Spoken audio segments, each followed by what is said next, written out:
우리의 오늘이 어제의 결과이고 내일의 원인이 된다는 말을 들어보셨습니까? 눈에 보이지 않는 인연의 실이 어떻게 우리의 삶을 엮어가고 있는지 우리는 때로 아주 기이하고 신비로운 방식으로 그 실마리를 발견하곤 합니다. 오늘 들려드릴 이야기는 바로 그 인과의 법칙에 대한 깊은 통찰입니다. 이 이야기가 당신의 마음에 작은 지혜의 씨앗을 심고 그 선한 영향력이 널리 퍼져나가도록 잠시 시간을 내어 구독과 좋아요를 눌러주시면 감사하겠습니다. 당신의 그 작은 행동이 또 다른 좋은 인연을 만드는 시작이 될 것입니다. 어느 날 절에 자주 찾아오시는 한 보살님이 근심 가득한 얼굴로 저를 찾아왔습니다. 귀한 능이버섯이라도 나면 가장 먼저 부처님 전에 올리고 좋은 것이 생기면 늘 나누려 하던 참 마음씨 고운 분이셨습니다. 그 보살님이 팔 한쪽을 내보이며 말했습니다. 스님, 이 상처가 생긴 지 벌써 1년이 넘었습니다. 어디에 부딪히거나 다친 기억도 없는데 어느 날 갑자기 생겨서는 낫지도 않고 아물지도 않습니다. 병원에 가서 온갖 약을 써봐도 소용이 없으니 너무 흉하고 답답합니다. 대체 왜 이런 일이 생긴 걸까요? 저는 잠시 눈을 감고 조용히 그 보살님의 기운에 집중했습니다. 그러자 하나의 이미지가 선명하게 떠올랐습니다. 저는 조용히 물었습니다. 보살님, 혹시 최근에 다른 절에서 무언가 물건을 받아 오신 적이 있습니까? 제 말에 보살님의 눈이 동그래졌습니다. 네, 스님. 어떻게 아셨습니까? 잘 아는 스님 한 분이 잉어가 그려진 그림을 주셨습니다. 집에 걸어두면 복이 들어온다고 하셔서 거실에 잘 걸어두었습니다만 바로 그것입니다. 그 그림이 동티가 난 것입니다. 잘못 들어온 물건입니다. 제 마음의 눈에 보인 것은 바로 그 잉어 그림이었습니다. 그리고 보살님의 팔에 난 상처는 놀랍게도 마치 살아있는 잉어의 비늘 하나를 그대로 떼어다 붙여놓은 듯한 모습이었습니다. 어서 그 그림을 태우십시오. 그 상처의 모습과 그림 속 잉어의 비늘이 똑같지 않습니까? 보살님은 반신반의하며 집으로 돌아가 그 그림을 태웠다고 합니다. 그리고 다음 날부터 기적 같은 일이 벌어졌습니다. 1년 넘게 아물지 않던 상처가 거짓말처럼 아물기 시작한 것입니다. 며칠 뒤 상처가 거의 사라진 팔을 보여주며 신기하다고, 너무나 신기하다고 기뻐하는 보살님의 모습을 보며 저는 깊은 생각에 잠겼습니다. 단 몇 분간의 집중으로도 찾아낼 수 있었던 원인을 그분은 1년 넘게 고통 속에서 홀로 감내해야 했습니다.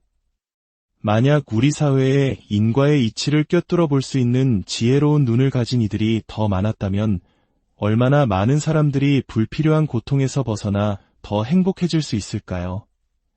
알고 보니 그 보살님의 남편은 젊은 시절 낚시를 무척이나 즐겨 수많은 물고기를 낚았다고 합니다.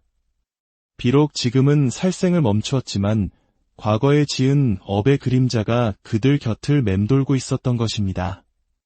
잉어 그림은 그저 하나의 계기였을 뿐 그 집에 쌓여있던 물고기들의 원한을 자극한 것이지요. 이제 인과의 무서움을 알게 된 그 부부는 어느 날 동서가 보신용으로 가져온 살아있는 메기를 보고는 예전 같았으면 기뻐하며 탕을 끓였겠지만 이제는 지체 없이 강가로 달려가 방생해 주었다고 합니다. 인과를 알게 되면 이처럼 삶의 태도가 바뀌는 것입니다. 전생의 습관이 현생에 나타나는 경우도 있습니다. 얼마 전 5살배기 여자아이가 부모의 손에 이끌려 저를 찾았습니다. 아이는 2살 때부터 주변에 있는 물건을 손에 쥐기만 하면 마치 신내림을 받은 무당처럼 펄쩍펄쩍 뛰는 기이한 행동을 반복했습니다. 무당의 굿하는 모습을 한 번도 본 적 없는 아이가 그런 행동을 하니 부모의 속은 까맣게 타들어 갈 수밖에 없었습니다. 이것은 전생의 습, 즉 습관이 남아서 나타나는 현상입니다. 그 아이는 전생의 무속인이었던 것입니다. 보통 5살 이전의 아이들에게는 전생의 기억이 희미하게 남아있는 경우가 많습니다. 아이는 그저 전생의 기억이 이끄는 대로 습관처럼 몸을 움직였을 뿐입니다. 다행히 이곳에서 업장소멸 기도를 올린 후 아이의 기이한 행동은 깨끗이 사라졌습니다. 세상의 만연한 사기와 다툼, 온갖 악행들은 모두 인과의 법칙을 믿지 않기 때문에 벌어지는 일들입니다. 내가 지금 뱉는 말 한마디, 사소한 행동 하나가 반드시 미래의 나에게 어떤 형태로든 돌아온다는 사실을 진정으로 깨닫는다면 누구도 함부로 악업을 짓지 않을 것입니다. 저 또한 인과의 법칙을 알기에 매 순간 말과 행동을 조심하고 무엇보다 제 마음을 끊임없이 살핍니다. 지금 내가 어떤 마음을 품고 있는가, 이 마음이 바로 다음 생을 결정하는 씨앗이 되기 때문입니다. 사람들은 미래를 궁금해하지만 진정한 미래는 지금 이 순간에 있습니다.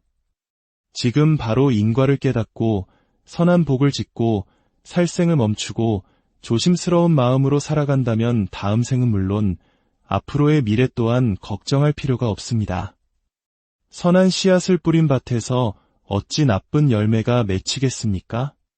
때로 사람들은 나라의 미래를 걱정하며 제게 묻곤 합니다. 그럴 때마다 저는 우리 주변을 둘러싼 보이지 않는 기운에 대해 이야기합니다.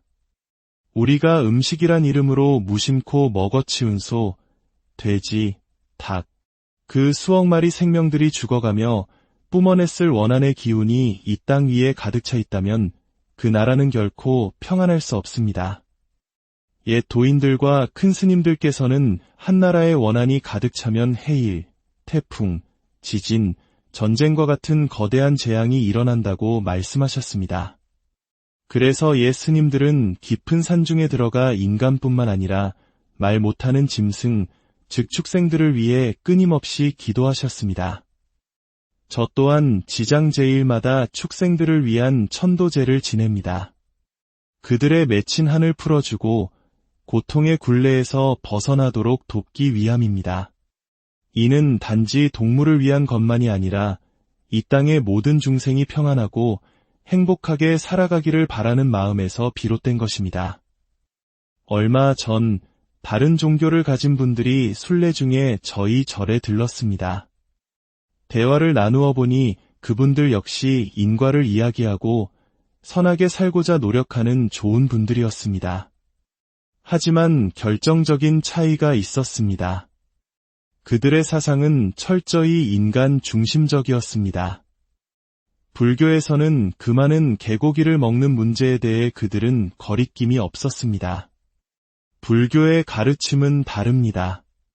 우리는 모든 존재가 부처가 될 수 있는 불성을 지녔으며 모든 생명은 근본적으로 평등하다고 믿습니다. 인간 중심적인 사상으로는 결코 진정한 고통의 소멸에 이를 수 없습니다. 인간의 이익을 위해 다른 생명을 희생시키는 구조 속에서는 원한의 고리가 끊어지지 않기 때문입니다. 사실 조선 말기에 생겨난 일부 신흥 종교들은 억울하게 죽은 이들의 원한을 풀어주는 것에 집중하는 경향이 있습니다. 비극적인 삶을 살았던 단종 임금이나 사도세자와 같이 하니 많은 존재를 신으로 모시는 것이 그 예입니다. 이는 무속신앙에서 아이를 낳다 죽은 젊은 여인을 선녀로 모시고 어린 나이의 병으로 죽은 아이를 동자신으로 모시는 것과 같은 맥락입니다. 그들의 한을 풀어주기 위해 제사를 지내는 것이지요. 하지만 불교의 길은 다릅니다. 우리는 단순히 한을 풀어주는 것을 넘어 그 존재 자체가 고통의 윤회에서 벗어나도록 돕는 해탈을 지향합니다. 그리고 그 대상은 인간에게만 국한되지 않습니다. 뱀에게 원한이 있다면 뱀의 원한을 풀어주고 물고기에게 원한이 있다면 물고기의 원한을 풀어줍니다. 왜냐하면 그들 역시 우리와 똑같은 무게를 지닌 소중한 생명이기 때문입니다. 최근에 상담한 한 가족의 경우가 떠오릅니다. 온몸이 종합병원이라 불릴 정도로 아픈 어머니와 하는 일마다 막히고 역시 몸이 아픈 아들. 그 가족의 업을 들여다보니 수많은 뱀들이 엉켜 꿈틀거리는 모습이 보였습니다. 너무나 놀라 어머니께 전화를 걸어 물었습니다. 보살님, 혹시 댁의 업에 어찌 이리 뱀이 많습니까? 수화기 너머로 어머니의 흐느끼는 목소리가 들려왔습니다. 스님, 죄송합니다. 제가 젊었을 때 몸에 좋다는 말만 믿고 수많은 뱀을 고아서 먹었습니다. 자신의 건강을 위해 저지른 살생의 업이 결국 자신의 몸을 망가뜨리고 사랑하는 자식의 앞길까지 막고 있었던 것입니다. 살아있는 생명을 끓는 솥에 넣어 고아 먹는 그 잔인한 행위의 대가는 너무나도 혹독했습니다. 어머니는 울며 말했습니다. 스님, 제가 지금 죽더라도 이 업보를 모두 풀고 가고 싶습니다. 또 어떤 분은 시어머니가 임신한 흑염소를 잡아보신용으로 고아주셨다며 이 죄를 어찌해야 하냐고 눈물로 호소하는 메시지를 보내오기도 했습니다. 인간의 이기심이 얼마나 잔인해질 수 있는지 보여주는 가슴 아픈 사례들입니다. 우리가 사는 이 세상은 흔히 삼계화택, 즉 세 가지 고통의 세계가 불타는 집과 같다고 비유됩니다. 우리가 이 고통에 불타는 집에서 벗어나는 길은 단 하나입니다. 바로 악업을 짓는 것을 멈추는 것입니다. 내 입장, 내 이익만을 생각하는 마음을 비우고 항상 상대방의 입장에서 생각하는 자비의 마음을 내는 것입니다. 그 상대방이 나에게 상처를 준 사람일 수도 길가의 작은 벌레 한 마리일 수도 있습니다. 모든 생명의 고통을 나의 고통처럼 여기는 그 마음이 우리를 모든 속박에서 벗어나게 하는 열쇠임을 잊지 마시고, 우리의 오늘이 어제의 결과이고 내일의 원인이 된다는 말을 들어보셨습니까? 눈에 보이지 않는 인연의 실이 어떻게 우리의 삶을 엮어가고 있는지 우리는 때로 아주 기이하고 신비로운 방식으로 그 실마리를 발견하곤 합니다. 오늘 들려드릴 이야기는 바로 그 인과의 법칙에 대한 깊은 통찰입니다. 이 이야기가 당신의 마음에 작은 지혜의 씨앗을 심고 그 선한 영향력이 널리 퍼져나가도록 잠시 시간을 내어 구독과 좋아요를 눌러주시면 감사하겠습니다. 당신의 그 작은 행동이 또 다른 좋은 인연을 만드는 시작이 될 것입니다. 어느 날 절에 자주 찾아오시는 한 보살님이 근심 가득한 얼굴로 저를 찾아왔습니다. 귀한 능이버섯이라도 나면 가장 먼저 부처님 전에 올리고 좋은 것이 생기면 늘 나누려 하던 참 마음씨 고운 분이셨습니다. 그 보살님이 팔 한쪽을 내보이며 말했습니다. 스님, 이 상처가 생긴 지 벌써 1년이 넘었습니다. 어디에 부딪히거나 다친 기억도 없는데 어느 날 갑자기 생겨서는 낫지도 않고 아물지도 않습니다. 병원에 가서 온갖 약을 써봐도 소용이 없으니 너무 흉하고 답답합니다. 대체 왜 이런 일이 생긴 걸까요? 저는 잠시 눈을 감고 조용히 그 보살님의 기운에 집중했습니다. 그러자 하나의 이미지가 선명하게 떠올랐습니다. 저는 조용히 물었습니다. 보살님, 혹시 최근에 다른 절에서 무언가 물건을 받아 오신 적이 있습니까? 제 말에 보살님의 눈이 동그래졌습니다. 네, 스님. 어떻게 아셨습니까? 잘 아는 스님 한 분이 잉어가 그려진 그림을 주셨습니다. 집에 걸어두면 복이 들어온다고 하셔서 거실에 잘 걸어두었습니다만 바로 그것입니다. 그 그림이 동티가 난 것입니다. 잘못 들어온 물건입니다. 제 마음에 눈에 보인 것은 바로 그 잉어 그림이었습니다.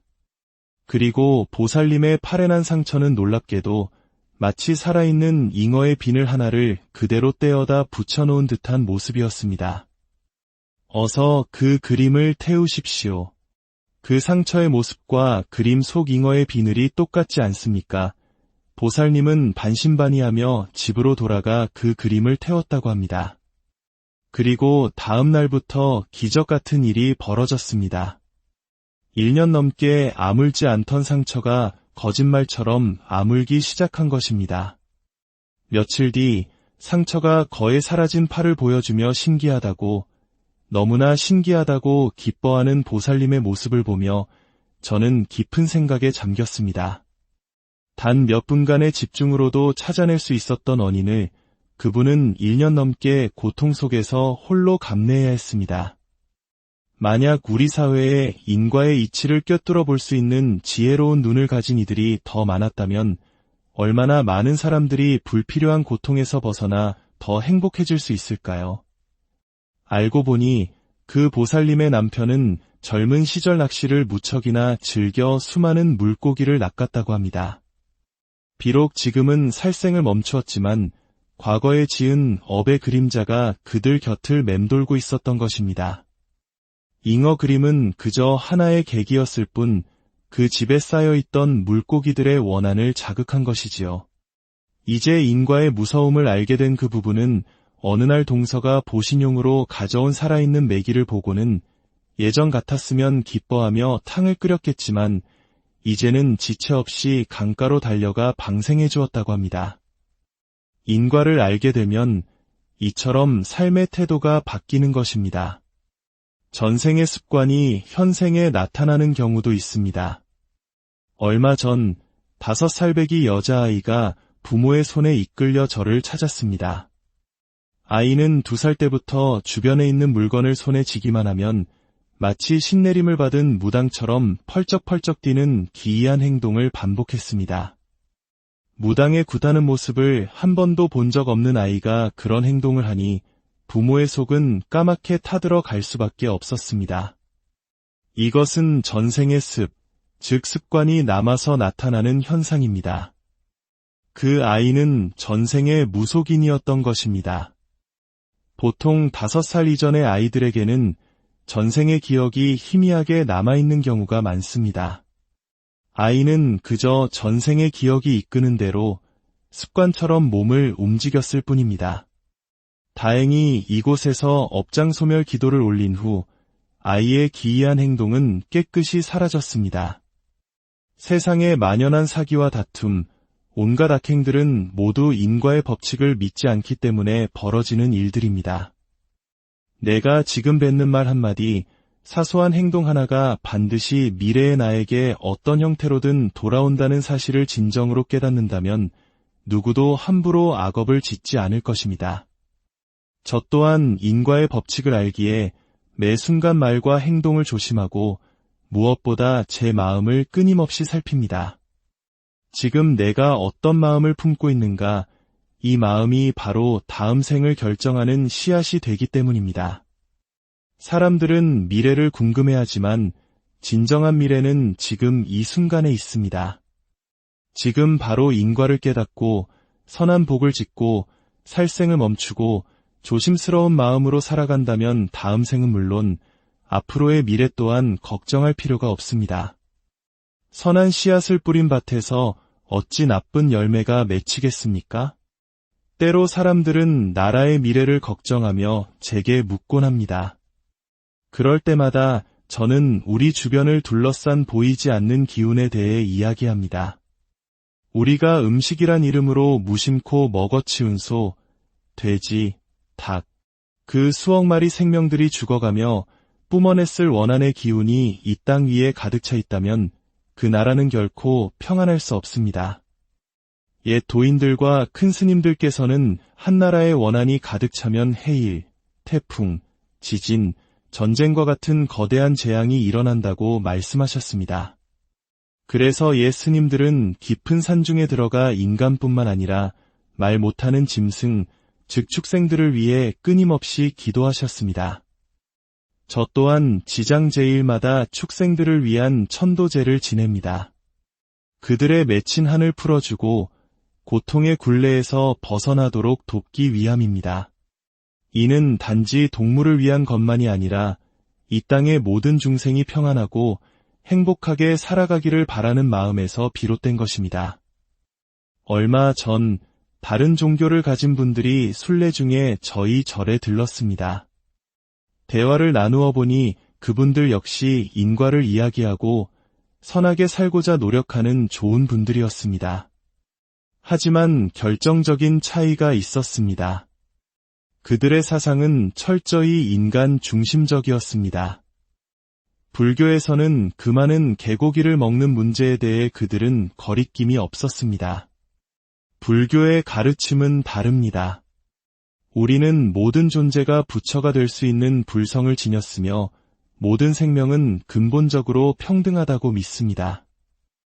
인간 중심적인 사상으로는 결코 진정한 고통의 소멸에 이를 수 없습니다.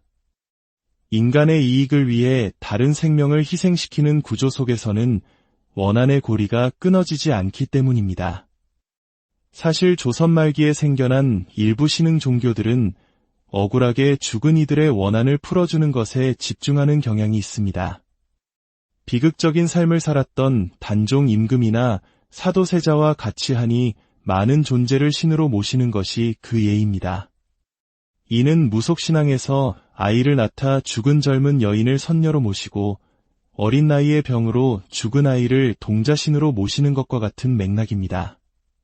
그들의 한을 풀어주기 위해 제사를 지내는 것이지요. 하지만 불교의 길은 다릅니다. 우리는 단순히 한을 풀어주는 것을 넘어 그 존재 자체가 고통의 윤회에서 벗어나도록 돕는 해탈을 지향합니다. 그리고 그 대상은 인간에게만 국한되지 않습니다. 뱀에게 원한이 있다면 뱀의 원한을 풀어주고 물고기에게 원한이 있다면 물고기의 원한을 풀어줍니다. 왜냐하면 그들 역시 우리와 똑같은 무게를 지닌 소중한 생명이기 때문입니다. 최근에 상담한 한 가족의 경우가 떠오릅니다. 온몸이 종합병원이라 불릴 정도로 아픈 어머니와 하는 일마다 막히고 역시 몸이 아픈 아들. 그 가족의 업을 들여다보니 수많은 뱀들이 엉켜 꿈틀거리는 모습이 보였습니다. 너무나 놀라 어머니께 전화를 걸어 물었습니다. 보살님, 혹시 댁의 업에 어찌 이리 뱀이 많습니까? 수화기 너머로 어머니의 흐느끼는 목소리가 들려왔습니다. 스님, 죄송합니다. 제가 젊었을 때 몸에 좋다는 말만 믿고 수많은 뱀을 고아서 먹었습니다. 자신의 건강을 위해 저지른 살생의 업이 결국 자신의 몸을 망가뜨리고 사랑하는 자식의 앞길까지 막고 있었던 것입니다. 살아있는 생명을 끓는 솥에 넣어 고아 먹는 그 잔인한 행위의 대가는 너무나도 혹독했습니다. 어머니는 울며 말했습니다. 스님, 제가 지금 죽더라도 이 업보를 모두 풀고 가고 싶습니다. 또 어떤 분은 시어머니가 임신한 흑염소를 잡아보신용으로 고아주셨다며 이 죄를 어찌해야 하냐고 눈물로 호소하는 메시지를 보내오기도 했습니다. 인간의 이기심이 얼마나 잔인해질 수 있는지 보여주는 가슴 아픈 사례들입니다. 우리가 사는 이 세상은 흔히 삼계화택, 즉 세 가지 고통의 세계가 불타는 집과 같다고 비유됩니다. 우리가 이 고통에 불타는 집에서 벗어나는 길은 단 하나입니다. 바로 악업을 짓는 것을 멈추는 것입니다. 내 입장, 내 이익만을 생각하는 마음을 비우고 항상 상대방의 입장에서 생각하는 자비의 마음을 내는 것입니다. 그 상대방이 나에게 상처를 준 사람일 수도 길가의 작은 벌레 한 마리일 수도 있습니다. 모든 생명의 고통을 나의 고통처럼 여기는 그 마음이 우리를 모든 속박에서 벗어나게 하는 열쇠임을 잊지 마시. 우리의 오늘이 어제의 결과이고 내일의 원인이 된다는 말을 들어보셨습니까? 눈에 보이지 않는 인연의 실이 어떻게 우리의 삶을 엮어가고 있는지 우리는 때로 아주 기이하고 신비로운 방식으로 그 실마리를 발견하곤 합니다. 오늘 들려드릴 이야기는 바로 그 인과의 법칙에 대한 깊은 통찰입니다. 이 이야기가 당신의 마음에 작은 지혜의 씨앗을 심고 그 선한 영향력이 널리 퍼져나가도록 잠시 시간을 내어 구독과 좋아요를 눌러주시면 감사하겠습니다. 당신의 그 작은 행동이 또 다른 좋은 인연을 만드는 시작이 될 것입니다. 어느 날 절에 자주 찾아오시는 한 보살님이 근심 가득한 얼굴로 저를 찾아왔습니다. 귀한 능이버섯이라도 나면 가장 먼저 부처님 전에 올리고 좋은 것이 생기면 늘 나누려 하던 참 마음씨 고운 분이셨습니다. 그 보살님이 팔 한쪽을 내보이며 말했습니다. 스님, 이 상처가 생긴 지 벌써 1년이 넘었습니다. 어디에 부딪히거나 다친 기억도 없는데 어느 날 갑자기 생겨서는 낫지도 않고 아물지도 않습니다. 병원에 가서 온갖 약을 써봐도 소용이 없으니 너무 흉하고 답답합니다. 대체 왜 이런 일이 생긴 걸까요? 저는 잠시 눈을 감고 조용히 그 보살님의 기운에 집중했습니다. 그러자 하나의 이미지가 선명하게 떠올랐습니다. 저는 조용히 물었습니다. 보살님, 혹시 최근에 다른 절에서 무언가 물건을 받아 오신 적이 있습니까? 제 말에 보살님의 눈이 동그래졌습니다. 네, 스님. 어떻게 아셨습니까? 잘 아는 스님 한 분이 잉어가 그려진 그림을 주셨습니다. 집에 걸어두면 복이 들어온다고 하셔서 거실에 잘 걸어두었습니다만 바로 그것입니다. 그 그림이 동티가 난 것입니다. 잘못 들어온 물건입니다. 제 마음의 눈에 보인 것은 바로 그 잉어 그림이었습니다. 그리고 보살님의 팔에 난 상처는 놀랍게도 마치 살아있는 잉어의 비늘 하나를 그대로 떼어다 붙여놓은 듯한 모습이었습니다. 어서 그 그림을 태우십시오. 그 상처의 모습과 그림 속 잉어의 비늘이 똑같지 않습니까? 보살님은 반신반의하며 집으로 돌아가 그 그림을 태웠다고 합니다. 그리고 다음 날부터 기적 같은 일이 벌어졌습니다. 1년 넘게 아물지 않던 상처가 거짓말처럼 아물기 시작한 것입니다. 며칠 뒤 상처가 거의 사라진 팔을 보여주며 신기하다고, 너무나 신기하다고 기뻐하는 보살님의 모습을 보며 저는 깊은 생각에 잠겼습니다. 단 몇 분간의 집중으로도 찾아낼 수 있었던 원인을 그분은 1년 넘게 고통 속에서 홀로 감내해야 했습니다. 만약 우리 사회에 인과의 이치를 꿰뚫어 볼 수 있는 지혜로운 눈을 가진 이들이 더 많았다면 얼마나 많은 사람들이 불필요한 고통에서 벗어나 더 행복해질 수 있을까요? 알고 보니 그 보살님의 남편은 젊은 시절 낚시를 무척이나 즐겨 수많은 물고기를 낚았다고 합니다. 비록 지금은 살생을 멈추었지만 과거에 지은 업의 그림자가 그들 곁을 맴돌고 있었던 것입니다. 잉어 그림은 그저 하나의 계기였을 뿐 그 집에 쌓여있던 물고기들의 원한을 자극한 것이지요. 이제 인과의 무서움을 알게 된 그 부부는 어느 날 동서가 보신용으로 가져온 살아있는 메기를 보고는 예전 같았으면 기뻐하며 탕을 끓였겠지만 이제는 지체 없이 강가로 달려가 방생해 주었다고 합니다. 인과를 알게 되면 이처럼 삶의 태도가 바뀌는 것입니다. 전생의 습관이 현생에 나타나는 경우도 있습니다. 얼마 전 5살배기 여자아이가 부모의 손에 이끌려 저를 찾았습니다. 아이는 2살 때부터 주변에 있는 물건을 손에 쥐기만 하면 마치 신내림을 받은 무당처럼 펄쩍펄쩍 뛰는 기이한 행동을 반복했습니다. 무당의 굿하는 모습을 한 번도 본 적 없는 아이가 그런 행동을 하니 부모의 속은 까맣게 타들어 갈 수밖에 없었습니다. 이것은 전생의 습, 즉 습관이 남아서 나타나는 현상입니다. 그 아이는 전생의 무속인이었던 것입니다. 보통 5살 이전의 아이들에게는 전생의 기억이 희미하게 남아있는 경우가 많습니다. 아이는 그저 전생의 기억이 이끄는 대로 습관처럼 몸을 움직였을 뿐입니다. 다행히 이곳에서 업장소멸 기도를 올린 후 아이의 기이한 행동은 깨끗이 사라졌습니다. 세상의 만연한 사기와 다툼, 온갖 악행들은 모두 인과의 법칙을 믿지 않기 때문에 벌어지는 일들입니다. 내가 지금 뱉는 말 한마디, 사소한 행동 하나가 반드시 미래의 나에게 어떤 형태로든 돌아온다는 사실을 진정으로 깨닫는다면 누구도 함부로 악업을 짓지 않을 것입니다. 저 또한 인과의 법칙을 알기에 매 순간 말과 행동을 조심하고 무엇보다 제 마음을 끊임없이 살핍니다. 지금 내가 어떤 마음을 품고 있는가, 이 마음이 바로 다음 생을 결정하는 씨앗이 되기 때문입니다. 사람들은 미래를 궁금해하지만 진정한 미래는 지금 이 순간에 있습니다. 지금 바로 인과를 깨닫고 선한 복을 짓고 살생을 멈추고 조심스러운 마음으로 살아간다면 다음 생은 물론 앞으로의 미래 또한 걱정할 필요가 없습니다. 선한 씨앗을 뿌린 밭에서 어찌 나쁜 열매가 맺히겠습니까? 때로 사람들은 나라의 미래를 걱정하며 제게 묻곤 합니다. 그럴 때마다 저는 우리 주변을 둘러싼 보이지 않는 기운에 대해 이야기합니다.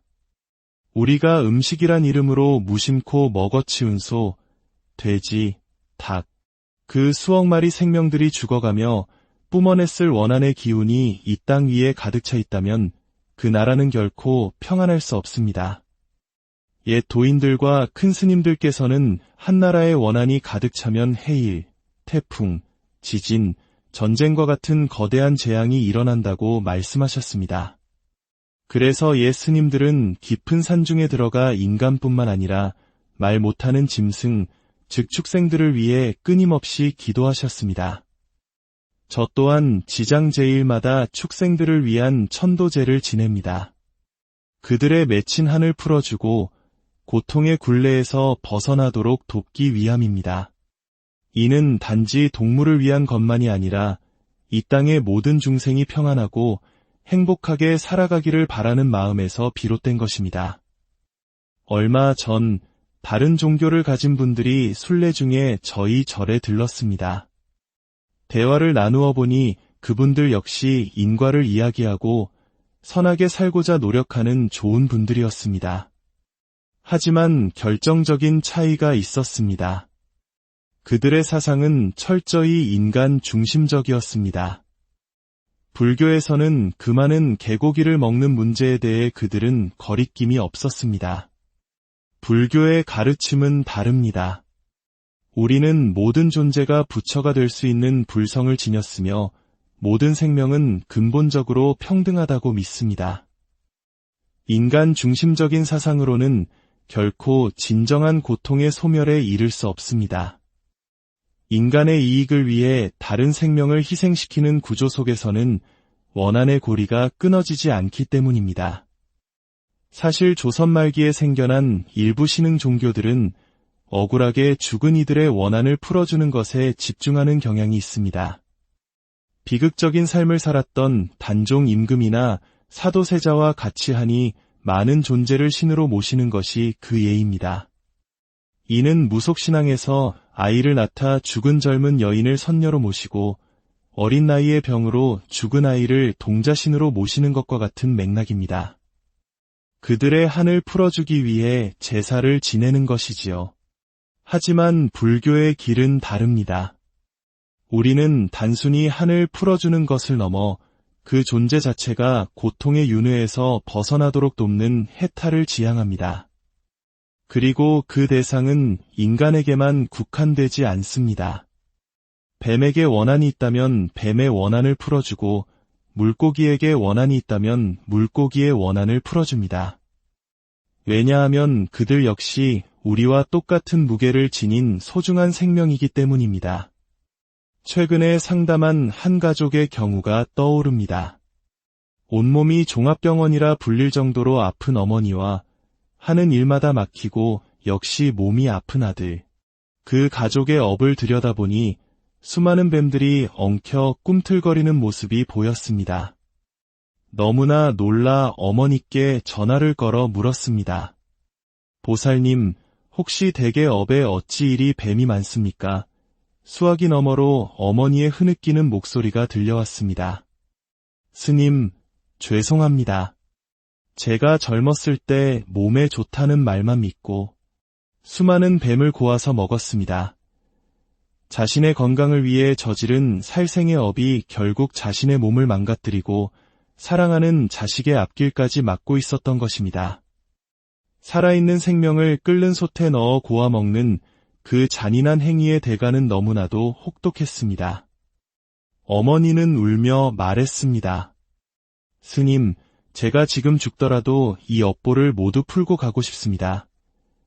또 어떤 분은 시어머니가 임신한 흑염소를 잡아보신용으로 고아주셨다며 이 죄를 어찌해야 하냐고 눈물로 호소하는 메시지를 보내오기도 했습니다. 인간의 이기심이 얼마나 잔인해질 수 있는지 보여주는 가슴 아픈 사례들입니다. 우리가 사는 이 세상은 흔히 삼계화택, 즉 세 가지 고통의 세계가 불타는 집과 같다고 비유됩니다. 우리가 이 고통에 불타는 집에서 벗어나는 길은 단 하나입니다. 바로 악업을 짓는 것을 멈추는 것입니다. 내 입장, 내 이익만을 생각하는 마음을 비우고 항상 상대방의 입장에서 생각하는 자비의 마음을 내는 것입니다. 그 상대방이 나에게 상처를 준 사람일 수도 길가의 작은 벌레 한 마리일 수도 있습니다. 모든 생명의 고통을 나의 고통처럼 여기는 그 마음이 우리를 모든 속박에서 벗어나게 하는 열쇠임을 잊지 마시고, 우리의 오늘이 어제의 결과이고 내일의 원인이 된다는 말을 들어보셨습니까? 눈에 보이지 않는 인연의 실이 어떻게 우리의 삶을 엮어가고 있는지 우리는 때로 아주 기이하고 신비로운 방식으로 그 실마리를 발견하곤 합니다.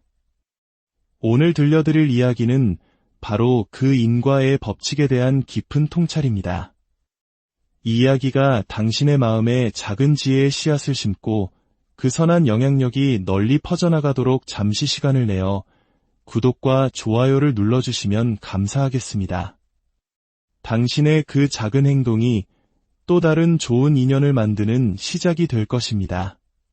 어느 날 절에 자주 찾아오시는 한 보살님이 근심 가득한 얼굴로 저를 찾아왔습니다. 귀한 능이버섯이라도 나면 가장 먼저 부처님 전에 올리고 좋은 것이 생기면 늘 나누려 하던 참 마음씨 고운 분이셨습니다. 그 보살님이 팔 한쪽을 내보이며 말했습니다. 스님, 이 상처가 생긴 지 벌써 1년이 넘었습니다. 어디에 부딪히거나 다친 기억도 없는데 어느 날 갑자기 생겨서는 낫지도 않고 아물지도 않습니다. 병원에 가서 온갖 약을 써봐도 소용이 없으니 너무 흉하고 답답합니다. 대체 왜 이런 일이 생긴 걸까요? 저는 잠시 눈을 감고 조용히 그 보살님의 기운에 집중했습니다. 그러자 하나의 이미지가 선명하게 떠올랐습니다. 저는 조용히 물었습니다. 보살님, 혹시 최근에 다른 절에서 무언가 물건을 받아 오신 적이 있습니까? 제 말에 보살님의 눈이 동그래졌습니다. 네, 스님. 어떻게 아셨습니까? 잘 아는 스님 한 분이 잉어가 그려진 그림을 주셨습니다. 집에 걸어두면 복이 들어온다고 하셔서 거실에 잘 걸어두었습니다만 바로 그것입니다. 그 그림이 동티가 난 것입니다. 잘못 들어온 물건입니다. 제 마음의 눈에 보인 것은 바로 그 잉어 그림이었습니다. 그리고 보살님의 팔에 난 상처는 놀랍게도 마치 살아있는 잉어의 비늘 하나를 그대로 떼어다 붙여놓은 듯한 모습이었습니다. 어서 그 그림을 태우십시오. 그 상처의 모습과 그림 속 잉어의 비늘이 똑같지 않습니까? 보살님은 반신반의하며 집으로 돌아가 그 그림을 태웠다고 합니다. 그리고 다음 날부터 기적 같은 일이 벌어졌습니다. 1년 넘게 아물지 않던 상처가 거짓말처럼 아물기 시작한 것입니다. 며칠 뒤 상처가 거의 사라진 팔을 보여주며 신기하다고, 너무나 신기하다고 기뻐하는 보살님의 모습을 보며 저는 깊은 생각에 잠겼습니다. 단 몇 분간의 집중으로도 찾아낼 수 있었던 원인을 그분은 1년 넘게 고통 속에서 홀로 감내해야 했습니다. 만약 우리 사회에 인과의 이치를 꿰뚫어 볼 수 있는 지혜로운 눈을 가진 이들이 더 많았다면 얼마나 많은 사람들이 불필요한 고통에서 벗어나 더 행복해질 수 있을까요? 알고 보니 그 보살님의 남편은 젊은 시절 낚시를 무척이나 즐겨 수많은 물고기를 낚았다고 합니다.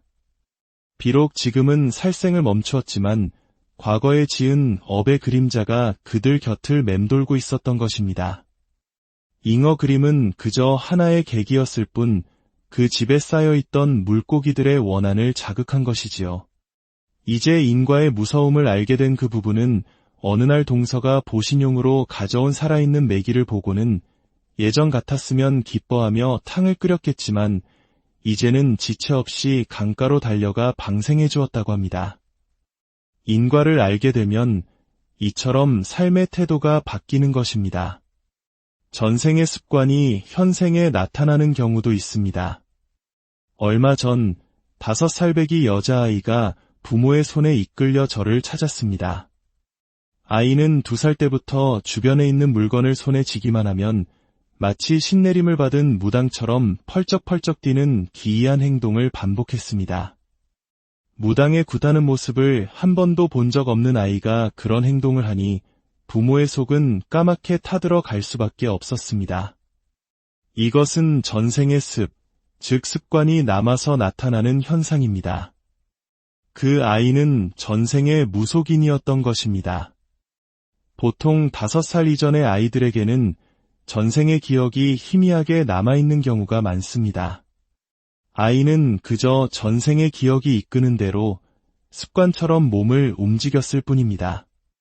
다행히 이곳에서 업장소멸 기도를 올린 후 아이의 기이한 행동은 깨끗이 사라졌습니다.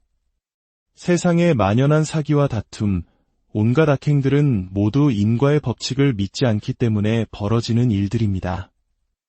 내가 지금 뱉는 말 한마디, 사소한 행동 하나가 반드시 미래의 나에게 어떤 형태로든 돌아온다는 사실을 진정으로 깨닫는다면 누구도 함부로 악업을 짓지 않을 것입니다.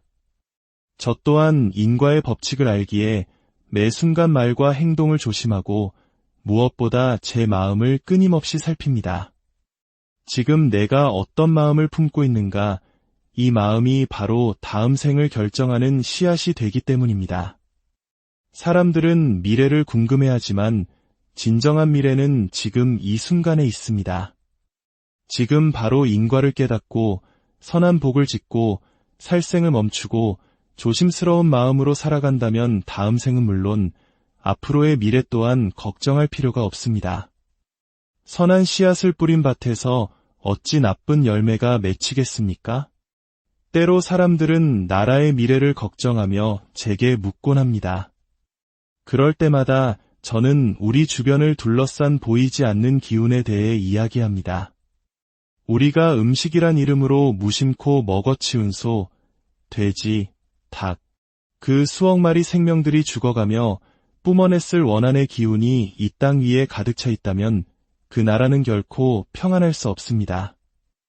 옛 도인들과 큰 스님들께서는 한나라의 원한이 가득 차면 해일, 태풍, 지진, 전쟁과 같은 거대한 재앙이 일어난다고 말씀하셨습니다. 그래서 옛 스님들은 깊은 산중에 들어가 인간뿐만 아니라 말 못하는 짐승, 즉 축생들을 위해 끊임없이 기도하셨습니다. 저 또한 지장제일마다 축생들을 위한 천도제를 지냅니다. 그들의 맺힌 한을 풀어주고 고통의 굴레에서 벗어나도록 돕기 위함입니다. 이는 단지 동물을 위한 것만이 아니라 이 땅의 모든 중생이 평안하고 행복하게 살아가기를 바라는 마음에서 비롯된 것입니다. 얼마 전 다른 종교를 가진 분들이 순례 중에 저희 절에 들렀습니다. 대화를 나누어 보니 그분들 역시 인과를 이야기하고 선하게 살고자 노력하는 좋은 분들이었습니다. 하지만 결정적인 차이가 있었습니다. 그들의 사상은 철저히 인간 중심적이었습니다. 불교에서는 그 많은 개고기를 먹는 문제에 대해 그들은 거리낌이 없었습니다. 불교의 가르침은 다릅니다. 우리는 모든 존재가 부처가 될 수 있는 불성을 지녔으며 모든 생명은 근본적으로 평등하다고 믿습니다. 인간 중심적인 사상으로는 결코 진정한 고통의 소멸에 이를 수 없습니다. 인간의 이익을 위해 다른 생명을 희생시키는 구조 속에서는 원한의 고리가 끊어지지 않기 때문입니다. 사실 조선 말기에 생겨난 일부 신흥 종교들은 억울하게 죽은 이들의 원한을 풀어주는 것에 집중하는 경향이 있습니다. 비극적인 삶을 살았던 단종 임금이나 사도세자와 같이 하니 많은 존재를 신으로 모시는 것이 그 예입니다. 이는 무속신앙에서 아이를 낳다 죽은 젊은 여인을 선녀로 모시고 어린 나이의 병으로 죽은 아이를 동자신으로 모시는 것과 같은 맥락입니다. 그들의 한을 풀어주기 위해 제사를 지내는 것이지요. 하지만 불교의 길은 다릅니다. 우리는 단순히 한을 풀어주는 것을 넘어 그 존재 자체가 고통의 윤회에서 벗어나도록 돕는 해탈을 지향합니다. 그리고 그 대상은 인간에게만 국한되지 않습니다.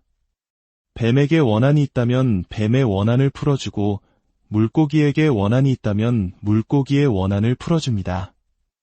왜냐하면 그들 역시 우리와 똑같은 무게를 지닌 소중한 생명이기 때문입니다. 최근에 상담한 한 가족의 경우가 떠오릅니다. 온몸이 종합병원이라 불릴 정도로 아픈 어머니와 하는 일마다 막히고 역시 몸이 아픈 아들.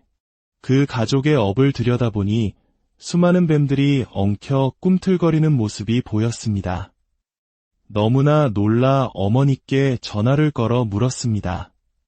보살님, 혹시 댁의 업에 어찌 이리 뱀이 많습니까? 수화기 너머로 어머니의 흐느끼는 목소리가 들려왔습니다.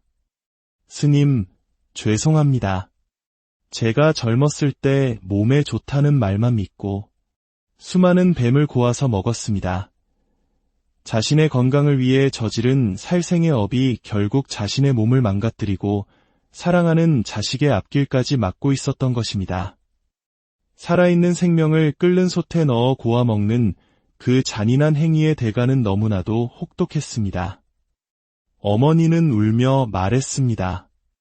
스님, 제가 지금 죽더라도 이 업보를 모두 풀고 가고 싶습니다. 또 어떤 분은 시어머니가 임신한 흑염소를 잡아보신용으로 고아주셨다며 이 죄를 어찌해야 하냐고 눈물로 호소하는 메시지를 보내오기도 했습니다. 인간의 이기심이 얼마나 잔인해질 수 있는지 보여주는 가슴 아픈 사례들입니다. 우리가 사는 이 세상은 흔히 삼계화택, 즉 세 가지 고통의 세계가 불타는 집과 같다고 비유됩니다. 우리가 이 고통에 불타는 집에서 벗어나는 길은 단 하나입니다. 바로 악업을 짓는 것을 멈추는 것입니다. 내 입장, 내 이익만을 생각하는 마음을 비우고 항상 상대방의 입장에서 생각하는 자비의 마음을 내는 것입니다. 그 상대방이 나에게 상처를 준 사람일 수도 길가의 작은 벌레 한 마리일 수도 있습니다. 모든 생명의 고통을 나의 고통처럼 여기는 그 마음이 우리를 모든 속박에서 벗어나게 하는 열쇠임을 잊지 마시고, 우리의 오늘이 어제의 결과이고 내일의 원인이 된다는 말을 들어보셨습니까? 눈에 보이지 않는 인연의 실이 어떻게 우리의 삶을 엮어가고 있는지 우리는 때로 아주 기이하고 신비로운 방식으로 그 실마리를 발견하곤 합니다. 오늘 들려드릴 이야기는 바로 그 인과의 법칙에 대한 깊은 통찰입니다. 이 이야기가 당신의 마음에 작은 지혜의 씨앗을 심고 그 선한 영향력이 널리 퍼져나가도록 잠시 시간을 내어 구독과 좋아요를 눌러주시면 감사하겠습니다. 당신의 그 작은 행동이 또 다른 좋은 인연을 만드는 시작이 될 것입니다. 어느 날 절에 자주 찾아오시는 한 보살님이 근심 가득한 얼굴로 저를 찾아왔습니다. 귀한 능이버섯이라도 나면 가장 먼저 부처님 전에 올리고 좋은 것이 생기면 늘 나누려 하던 참 마음씨 고운 분이셨습니다. 그 보살님이 팔 한쪽을 내보이며 말했습니다. 스님, 이 상처가 생긴 지 벌써 1년이 넘었습니다. 어디에 부딪히거나 다친 기억도 없는데 어느 날 갑자기 생겨서는 낫지도 않고 아물지도 않습니다. 병원에 가서 온갖 약을 써봐도 소용이 없으니 너무 흉하고 답답합니다. 대체 왜 이런 일이 생긴 걸까요? 저는 잠시 눈을 감고 조용히 그 보살님의 기운에 집중했습니다. 그러자 하나의 이미지가 선명하게 떠올랐습니다. 저는 조용히 물었습니다. 보살님, 혹시 최근에 다른 절에서 무언가 물건을 받아 오신 적이 있습니까? 제 말에 보살님의 눈이 동그래졌습니다. 네, 스님. 어떻게 아셨습니까? 잘 아는 스님 한 분이 잉어가 그려진 그림을 주셨습니다. 집에 걸어두면 복이 들어온다고 하셔서 거실에 잘 걸어두었습니다만 바로 그것입니다. 그 그림이 동티가 난 것입니다. 잘못 들어온 물건입니다. 제 마음에 눈에 보인 것은 바로 그 잉어 그림이었습니다. 그리고 보살님의 팔에 난 상처는 놀랍게도 마치 살아있는 잉어의 비늘 하나를 그대로 떼어다 붙여놓은 듯한 모습이었습니다. 어서 그 그림을 태우십시오. 그 상처의 모습과 그림 속 잉어의 비늘이 똑같지 않습니까? 보살님은 반신반의하며 집으로 돌아가 그 그림을 태웠다고 합니다. 그리고 다음 날부터 기적 같은 일이 벌어졌습니다. 1년 넘게 아물지 않던 상처가 거짓말처럼 아물기 시작한 것입니다. 며칠 뒤 상처가 거의 사라진 팔을 보여주며 신기하다고, 너무나 신기하다고 기뻐하는 보살님의 모습을 보며 저는 깊은 생각에 잠겼습니다. 단 몇 분간의 집중으로도 찾아낼 수 있었던 원인을 그분은 1년 넘게 고통 속에서 홀로 감내해야 했습니다. 만약 우리 사회에 인과의 이치를 꿰뚫어 볼 수 있는 지혜로운 눈을 가진 이들이 더 많았다면 얼마나 많은 사람들이 불필요한 고통에서 벗어나 더 행복해질 수 있을까요? 알고 보니 그 보살님의 남편은 젊은 시절 낚시를 무척이나 즐겨 수많은 물고기를 낚았다고 합니다. 비록 지금은 살생을 멈추었지만 과거에 지은 업의 그림자가 그들 곁을 맴돌고 있었던 것입니다. 잉어 그림은 그저 하나의 계기였을 뿐 그 집에 쌓여있던 물고기들의 원한을 자극한 것이지요. 이제 인과의 무서움을 알게 된 그 부부는 어느 날 동서가 보신용으로 가져온 살아있는 메기를 보고는 예전 같았으면 기뻐하며 탕을 끓였겠지만 이제는 지체 없이 강가로 달려가 방생해 주었다고 합니다. 인과를 알게 되면 이처럼 삶의 태도가 바뀌는 것입니다. 전생의 습관이 현생에 나타나는 경우도 있습니다. 얼마 전 5살배기 여자아이가 부모의 손에 이끌려 저를 찾았습니다. 아이는 2살 때부터 주변에 있는 물건을 손에 쥐기만 하면 마치 신내림을 받은 무당처럼 펄쩍펄쩍 뛰는 기이한 행동을 반복했습니다. 무당의 굿하는 모습을 한 번도 본 적 없는 아이가 그런 행동을 하니 부모의 속은 까맣게 타들어 갈 수밖에 없었습니다. 이것은 전생의 습, 즉 습관이 남아서 나타나는 현상입니다. 그 아이는 전생의 무속인이었던 것입니다.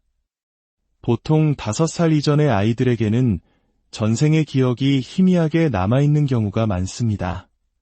아이는 그저 전생의 기억이 이끄는 대로 습관처럼 몸을 움직였을 뿐입니다.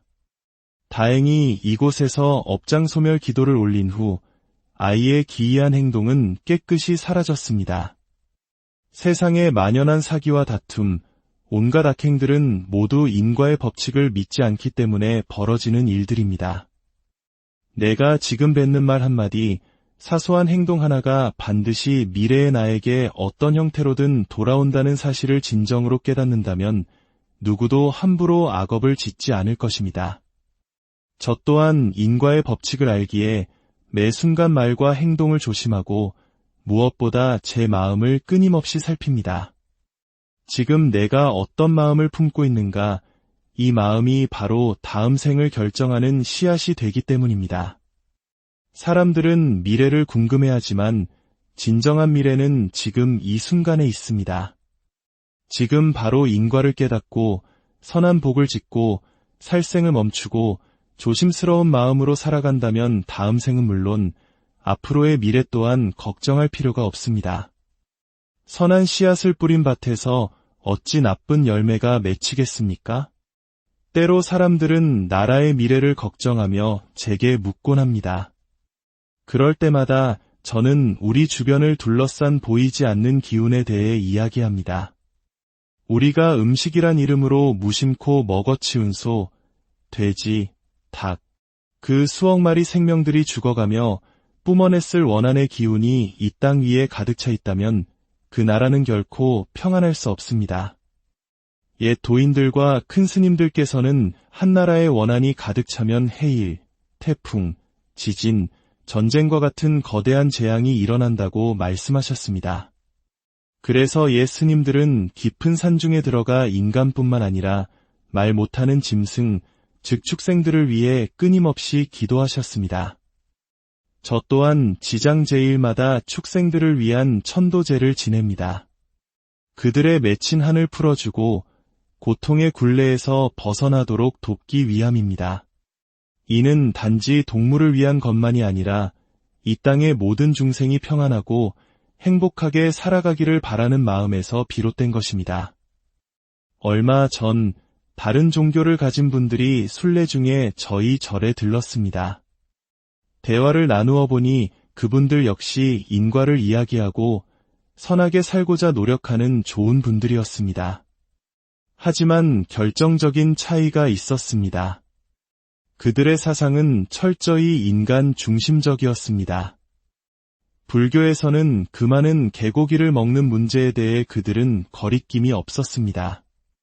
불교의 가르침은 다릅니다. 우리는 모든 존재가 부처가 될 수 있는 불성을 지녔으며 모든 생명은 근본적으로 평등하다고 믿습니다. 인간 중심적인 사상으로는 결코 진정한 고통의 소멸에 이를 수 없습니다. 인간의 이익을 위해 다른 생명을 희생시키는 구조 속에서는 원한의 고리가 끊어지지 않기 때문입니다. 사실 조선 말기에 생겨난 일부 신흥 종교들은 억울하게 죽은 이들의 원한을 풀어주는 것에 집중하는 경향이 있습니다. 비극적인 삶을 살았던 단종 임금이나 사도세자와 같이 하니 많은 존재를 신으로 모시는 것이 그 예입니다. 이는 무속신앙에서 아이를 낳다 죽은 젊은 여인을 선녀로 모시고 어린 나이의 병으로 죽은 아이를 동자신으로 모시는 것과 같은 맥락입니다. 그들의 한을 풀어주기 위해 제사를 지내는 것이지요. 하지만 불교의 길은 다릅니다. 우리는 단순히 한을 풀어주는 것을 넘어 그 존재 자체가 고통의 윤회에서 벗어나도록 돕는 해탈을 지향합니다. 그리고 그 대상은 인간에게만 국한되지 않습니다. 뱀에게 원한이 있다면 뱀의 원한을 풀어주고 물고기에게 원한이 있다면 물고기의 원한을 풀어줍니다. 왜냐하면 그들 역시 우리와 똑같은 무게를 지닌 소중한 생명이기 때문입니다. 최근에 상담한 한 가족의 경우가 떠오릅니다. 온몸이 종합병원이라 불릴 정도로 아픈 어머니와 하는 일마다 막히고 역시 몸이 아픈 아들. 그 가족의 업을 들여다보니 수많은 뱀들이 엉켜 꿈틀거리는 모습이 보였습니다. 너무나 놀라 어머니께 전화를 걸어 물었습니다. 보살님, 혹시 댁의 업에 어찌 이리 뱀이 많습니까? 수화기 너머로 어머니의 흐느끼는 목소리가 들려왔습니다. 스님, 죄송합니다. 제가 젊었을 때 몸에 좋다는 말만 믿고 수많은 뱀을 고아서 먹었습니다. 자신의 건강을 위해 저지른 살생의 업이 결국 자신의 몸을 망가뜨리고 사랑하는 자식의 앞길까지 막고 있었던 것입니다. 살아있는 생명을 끓는 솥에 넣어 고아 먹는 그 잔인한 행위의 대가는 너무나도 혹독했습니다. 어머니는 울며 말했습니다. 스님, 제가 지금 죽더라도 이 업보를 모두 풀고 가고 싶습니다. 또 어떤 분은 시어머니가 임신한 흑염소를 잡아보신용으로 고아주셨다며 이 죄를 어찌해야 하냐고 눈물로 호소하는 메시지를 보내오기도 했습니다. 인간의 이기심이 얼마나 잔인해질 수 있는지 보여주는 가슴 아픈 사례들입니다. 우리가 사는 이 세상은 흔히 삼계화택, 즉 세 가지 고통의 세계가 불타는 집과 같다고 비유됩니다. 우리가 이 고통에 불타는 집에서 벗어나는 길은 단 하나입니다. 바로 악업을 짓는 것을 멈추는 것입니다. 내 입장, 내 이익만을 생각하는 마음을 비우고 항상 상대방의 입장에서 생각하는 자비의 마음을 내는 것입니다. 그 상대방이 나에게 상처를 준 사람일 수도 길가의 작은 벌레 한 마리일 수도 있습니다. 모든 생명의 고통을 나의 고통처럼 여기는 그 마음이 우리를 모든 속박에서